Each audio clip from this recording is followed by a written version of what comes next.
Good afternoon and welcome to Motoroids. My name is Guru and I was at Goa to review the new 2024 Gurkha 3-door and 5-door. A few weeks earlier, I met up with Gurkha owners in Bangalore to drive their 2022 model Gurkha and become familiar with the vehicle.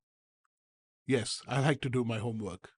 I also had a chat with the owners to understand what it is like to live with the Gurkha, and the following is footage from that conversation. Hi, my name is Harsha. I own a Gurkha for the last 2 years and a few months. My first off-roading car, and it's been a fantastic journey. Hi, Ram here. I've been driving Gurkha since 5, 6 years now. I've had BS4 before, clocked about a lakh kilometers on it. And now I'm on this BS6 version since 1.5 years now. Look, first I think need to understand what we're getting into. It's not your typical refined sedan or a refined SUV. So we need to know what the Gurkha is all about. As a machine, it is a brilliant machinery. It has a few niggles here and there, but the car grows on you brilliantly. I have two other cars, but this has become a primary car for all kinds of travel.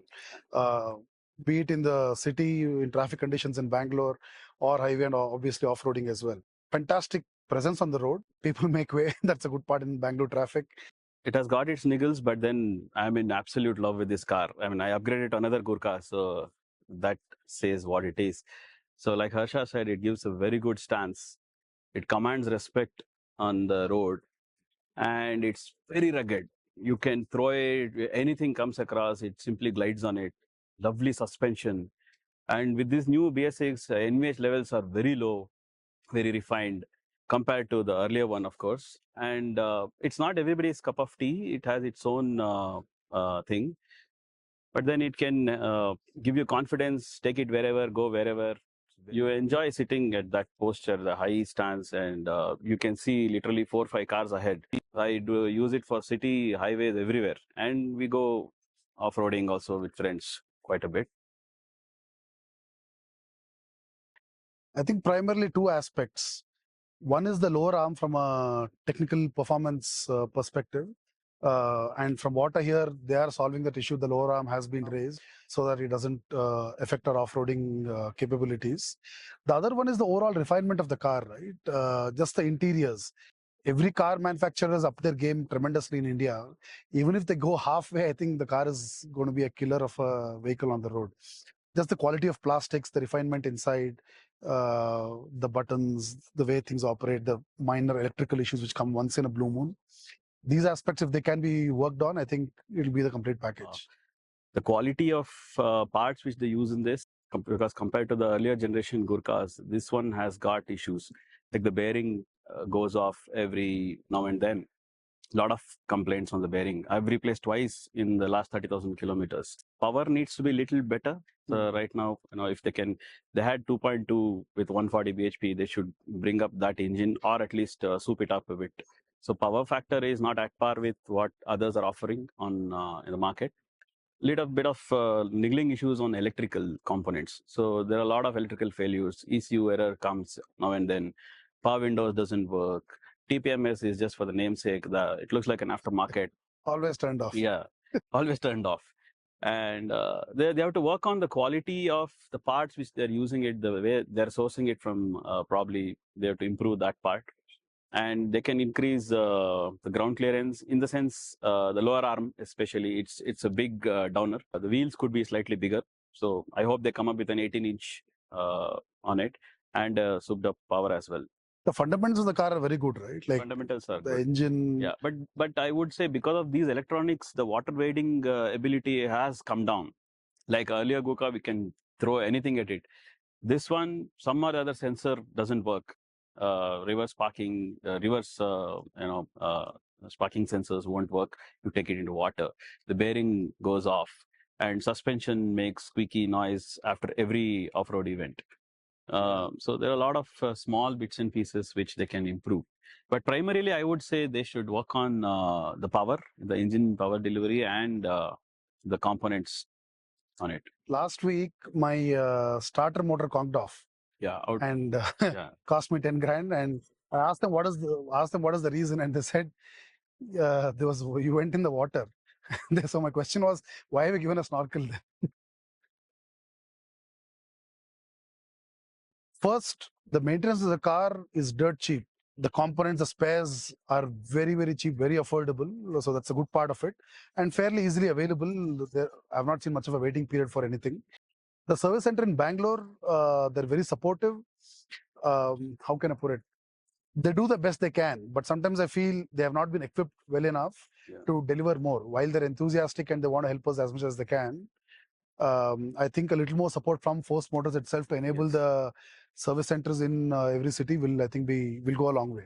Ownership cost is very low. Like unless few things go off, but then the cost of those replacements are very, very less.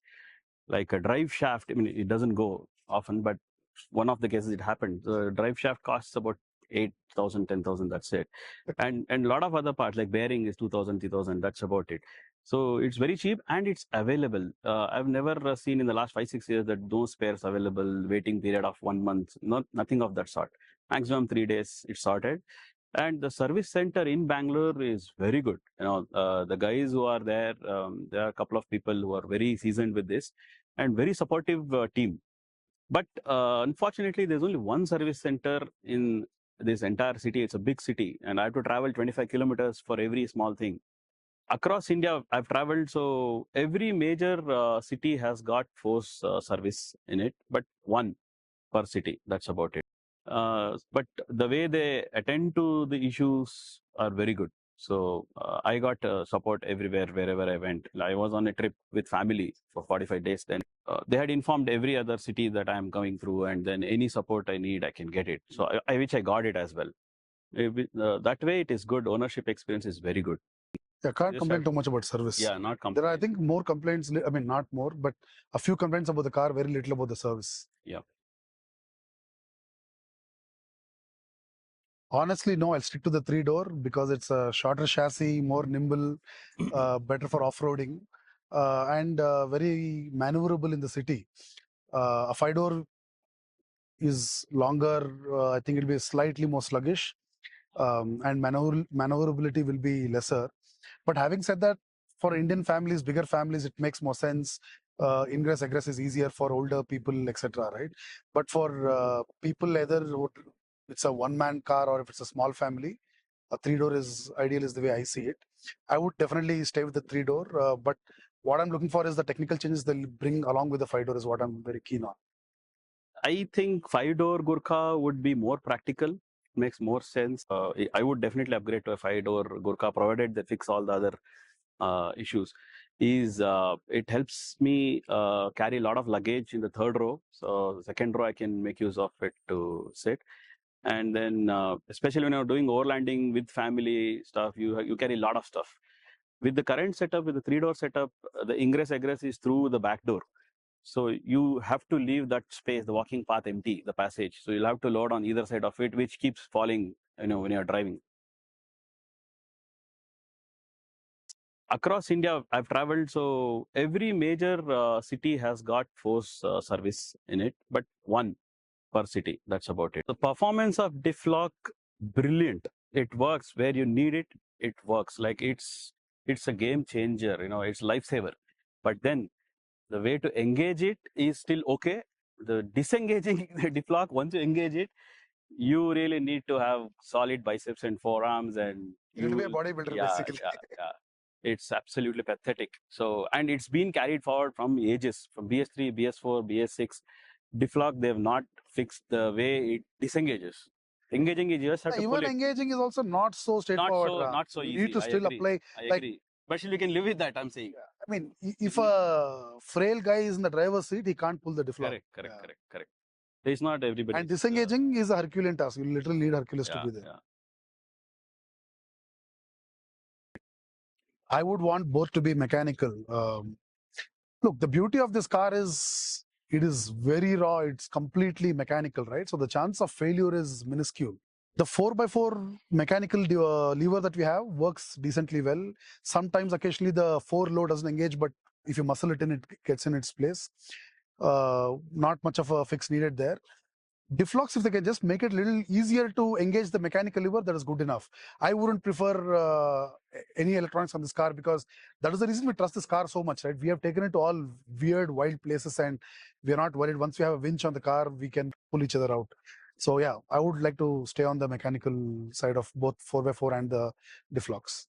I completely agree with what Harsha's opinion is on this. So the feel of 4x4, you get it with the stick. So I would definitely not consider a button actuated controllers. But they have to improve the quality of engaging and disengaging. So the more the electronics, the higher the risk, right? So you do water wading, water gets in. We don't know what sensor will. So this thread always runs in your head. So you won't be confident enough to take it inside wherever you want. Mechanical is always more trustworthy. I paid around 19 lakhs for the 3-door. Given the competition in market with Mahindra's Scorpio and Thar and the Jimny in the market, Force has to pick up its game in terms of volume sales. So I would recommend they price it aggressively at around, I don't know, 21.5 is what I will go for. That will, I think, be a killer pricing in the market. Yeah, I have a slightly different opinion. They already have priced it very aggressively. The engine, the components in it, the gearbox is brilliant, Yeah. and the metallurgy in that, and the chassis, overall the driving dynamics. So it costs quite a bit, and right now it is niche, right? So it will continue to be niche. I don't want it to be in mass market. So I would say for a 5-door with bumped up horsepower, with a raised lower arm and with a bigger 18-inch wheels and with the 5-door good seating options and a little bit of quality interiors and of course the other issues, it should be somewhere between 25. I would go for it even if they price it 25, 26. It's worth the price. What do you have to say for that, Asha? If they price the 5-door at 25, so the 3-door will be what, 22 according to you? Yeah, 20, 22. It won't be a gap of 5 lakhs. I don't know. I'm not saying expert. it is still worth, I'm saying. It depends on what they price it at. If they put the 3-door, if they bring a lot of refinement, change the lower arm problem, and higher power 140 bhp, and if they price the 3-door at 20 to 21, yeah, then maybe a 5-door at 24, 25. Yeah. So would you upgrade to the new 3-door if it was priced 2021? Not immediately because my car is still only 2 years old. It's too early for me to upgrade, I think, but definitely.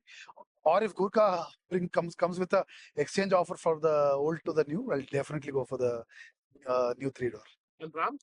I would definitely, I'm waiting for it. I'm eager to upgrade. So no matter what, for the love of Gurkha, I'll upgrade. I hope you enjoyed this video.